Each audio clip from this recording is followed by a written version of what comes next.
मत जाओ गाय चराने। उन्होंने कहा हमारे भाई साहब राम जी जाते हैं ना, तो गाय चराने हम भी जाएंगे। अब माता जी क्या करें, धीरे धीरे बच्चा जाने लगा, गाय चराने लगे। श्याम सुंदर वहां कितने असुरों को मारे, अरिष्टासुर को, बकासुर को, अघासुर को, कागासुर को, धेनुकासुर को, बहुत राक्षसों को वहीं मार डाले।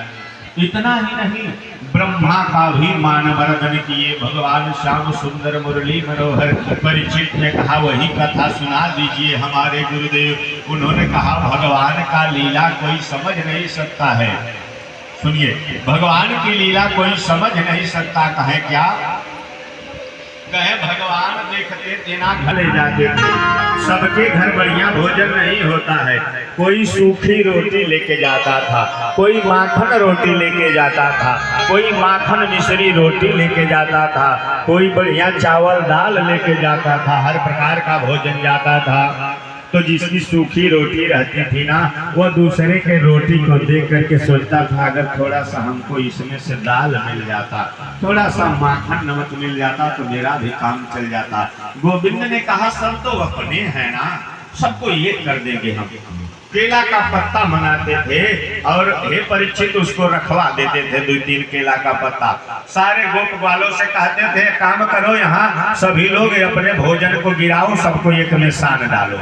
और जब एक में सान दिया जाता था, कहे अब सब लोग मिल के खाओ। यह लीला जब ब्रह्मा जी देखे, परीक्षित वो आश्चर्यचकित हो गए। अरे ये क्या हो रहा है? यह परमात्मा है, ये गोविंद है, ये भगवान है, नारायण है, सबका जूठन भगवान खाते हैं। अब उनका दिमाग घूम गया। वो आए, शाम का समय हुआ, जब गोप बाल बाल गए गायों को लेने के लिए, सबको इकट्ठा एक गुफा में बंद कर दिए।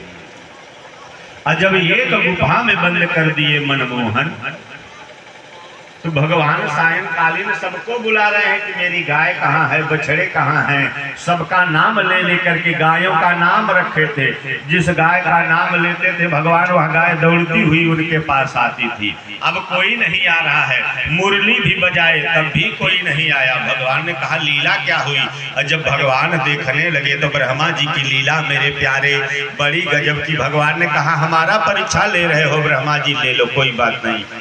अब भगवान ने अपना परीक्षित उतना रूप बना लिए, जितने इतना ही नहीं, परीक्षित ब्रह्मा का रूप बना करके जाके ब्रह्मा के सिंहासन पर मनमोहन बैठ गए।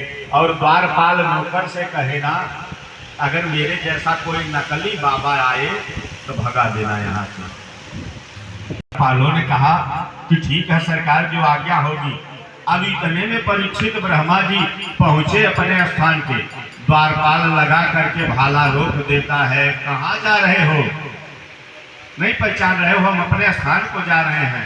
कौन हो? कहे अरे हम ब्रह्मा हैं। कहे चुप रहो, ब्रह्मा हो तुम? एकदम टोटल 420 हो, ब्रह्मा है या नहीं हो? चलो भगो यहाँ से। अरे नहीं पहचानते हो, सेवा करते हो, आज क्या हो गया तुमको? भांग धतूरा खाए हो? कहे हमारा मालिक अंदर बैठा हुआ है, तुम कोई नकली मालिक हो। अरे ऐसी एक बार ना रामलीला चल रही थी, और रामलीला में मेघनाथ लक्ष्मण का उस दिन युद्ध चल रहा था। अब लक्ष्मण बेचारे बाण